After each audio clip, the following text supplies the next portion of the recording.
AITA for refusing to modify my house for my disabled tenant. Before you call me an R, hear me out. I 21F lived in a house with my disabled great aunt until about 3 years ago when she passed. She left me the deed to the house. I've been living in it ever since by myself. The house itself is a 4-bedroom, 3-bath, 2-story house. My aunt had the downstairs modified to be wheelchair accessible when she became confined to a wheelchair, but she never bothered to fix up the second floor because she never went up there because her room and office was downstairs. I eventually moved at 14 and took over the upstairs. When I lost my job because of COVID, I decided to rent out the extra 2 rooms downstairs, because I don't use them. I was very reluctant about living with a stranger, but I needed the income. So I eventually found Brian, 26 meters, who is in a wheelchair due to a car accident that left him paralyzed in his legs. He rented out both rooms, one for his bedroom and the other for an office. I'm not going to lie, the fact that he's in a wheelchair makes me feel better about having a stranger living in the house, because I know he can't hurt me. We've been living together since June, and we get along pretty well. He's a nice guy, but he's been hassling me about getting one of those chair things for the stairs so he can go to the second floor,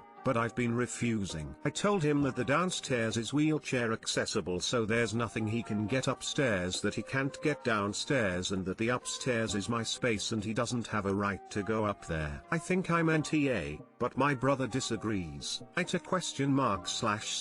edit. I do realize he could still hurt me, but it would be difficult. He is totally paralyzed, absolutely no use in the legs. And while I bet he does have the arm strength, I'm a 155 feet 4 inches woman who was a powerlifter in high school. I could most definitely overpower him if need be. He is paying for the 2 rooms and use of the common areas, bathrooms, 1 guest, and 1 that is privately his, living room, kitchen, dining room, backyard. Upstairs is my room, my office, my bathroom, and a small living room at the top of the stairs. I do keep a mini fridge and a microwave upstairs just for those long nights where I don't feel like going downstairs.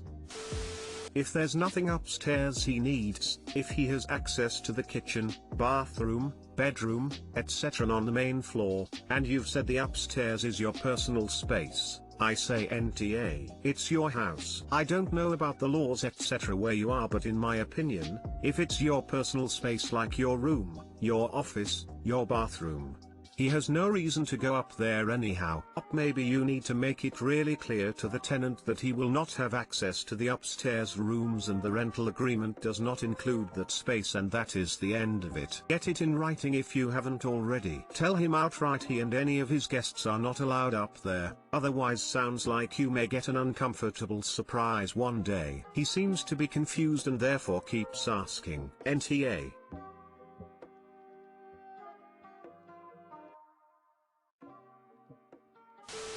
NTA, there's literally nothing upstairs that he needs to access. That's your space, the same way the 2 rooms he's rented are his. He also had access to all the main floor, where I'm assuming he had his own bathroom and access to a shared living room and kitchen. It's very strange that he wants to go upstairs even he has no legit reason to need to go there. What was his reasoning? He didn't give me one. He has his own bathroom attached to his bedroom and a guest bathroom. We share the common spaces.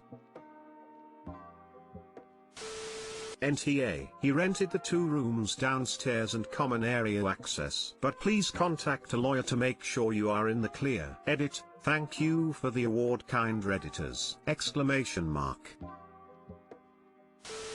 NTA. There's no reason he needs to be going upstairs. Part of the house he is renting is in fact accessible. I feel the need to caution you, however. The fact that he is a wheelchair user doesn't mean he would be incapable of causing you harm. It's actually really concerning that he wants the ability to go up there when everything he is renting is downstairs. Ask yourself the most critical question: why does he need access? Whether you're an asshole for denying it is a distant second.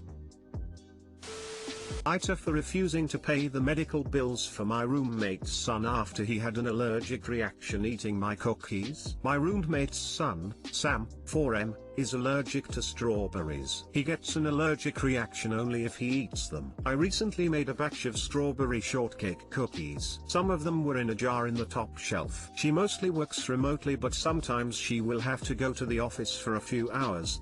1 to 2 max. As I always work from home and the kid is really sweet, I don't mind babysitting. One day last week, I woke up to Sam screaming/crying bloody murder. When I ran to the kitchen, it was very obvious that he was experiencing an allergic reaction. It didn't seem severe, but his face was red and he had the cookies in his hand. I freaked out and called 911. They took the kid to the hospital. Turns out, she banged on my door and yelled that she had to go to the office urgently and asked me to take care of Sam for an hour. He was already fed and all I had to do was look after him. I guess I was deep asleep and didn't hear her. Sam was playing in the living room, saw the cookies and went for it. My roommate is now mad at me because 1. I was supposed to look after him. 2. I called 912 instead of just using the EpiPen which is kept in the living room. In the past, the banging on the door thing has worked a couple of times, but this time I genuinely didn't hear her. She has also explained about the EpiPen and how it works, but I freaked out and I forgot about that. She now expects me to pay for the medical bill. I have obviously refused to. She is going to go broke and she is blaming me. Yeah. The real asshole is the American healthcare system. Still, who is right here? AITA? What would she have done if you had left the apartment early for whatever reason? She didn't even care enough to check you were physically in the building before she left her child alone with you. You are not his parent. It is not your responsibility to look after him unless you have agreed to. NTA. Your roommate should pay the medical bill and just be thankful that her negligence didn't cause any more damage. Though, maybe keep your strawberry goods in your room next time, just in case she pulls a stunt like this again. Absolutely this. What if you hadn't been home at all and her assumption lead to her child's death? Get being in a rush, but it's a child's life. I think she could take 1 extra minute to get a confirmed response about watching her kid. NTA. You can't just bang on the door and shout to someone that they're in charge of a kid. You need to make sure they're awake, upright, and agree to it. It sucks for her, but she's a little bit of a big ass for not handing the kid off properly. The rest of it wouldn't have happened if she had, right? Also, an EpiPen buys time for proper medical treatment. You still need to get checked out /treated etc. after using the EpiPen. Oh, she's a huge ass. What if the kid hadn't been able to scream out for help? Op didn't know they were supposed to be looking after him. Kid could have died. NTA. You were sound asleep. She knocked on your door, shouted at you to watch her child and left. No agreement, no actual conversation about leaving the child in your care. Suppose you left out during the night to visit a special friend. The mom didn't even have confirmation that you were home. I don't think that you are responsible for the medical bills. You clearly weren't even aware that you were supposed to be watching him at the time.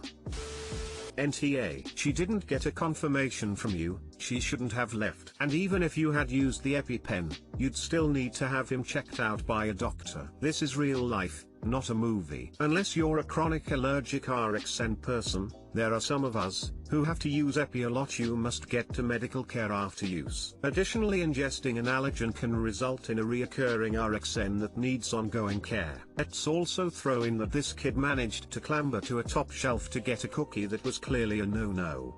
Edit spelling.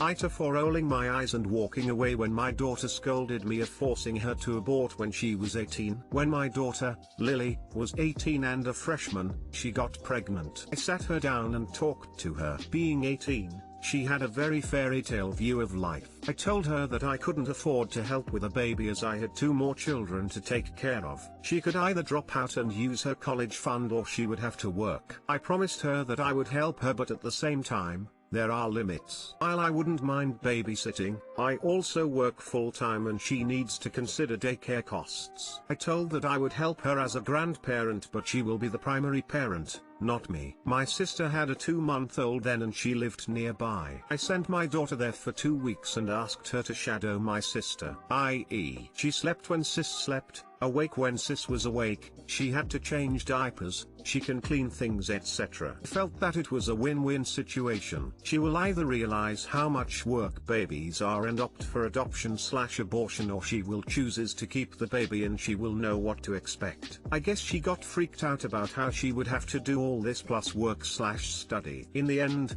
I think her fairy tale expectation of motherhood got sullied by the sheer amount of fluids involved and she decided to have an abortion. She is now 30 and having fertility issues. I always try my best to be supportive. She recently had a failed IVF and she lashed out at me saying that I forced her to abort by not being supportive. She accused me by that I took her only chance at being a mother by forcing her to abort. I rolled my eyes and walked away saying that just because I refused to parent your child for you doesn't mean I wasn't supportive. I think that I just explained realistically, but in the end, she was the one who made that decision. She did not like my answer. AITA edit, let me clarify something because few threads are taking a weird turn. Her fertility issue isn't linked to her abortion. It's age related. That's why she said maybe that was my one chance to have a kid. She didn't say that action took away my chance to have a kid. Though, it would be very nice if people don't take this as a means to bash on women's right to choose. Edit 2.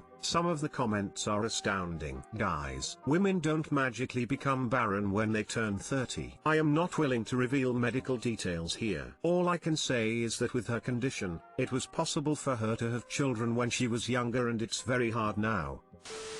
NTA. But as someone who just conceived with IVF and had a failed cycle with it before, try and be understanding. It is so hard. You watch all your friends seemingly get pregnant with no issues, have to deal with so many hormones being injected into you, on top of bad news and painful failures. It is seriously something I would not wish on my worst enemy.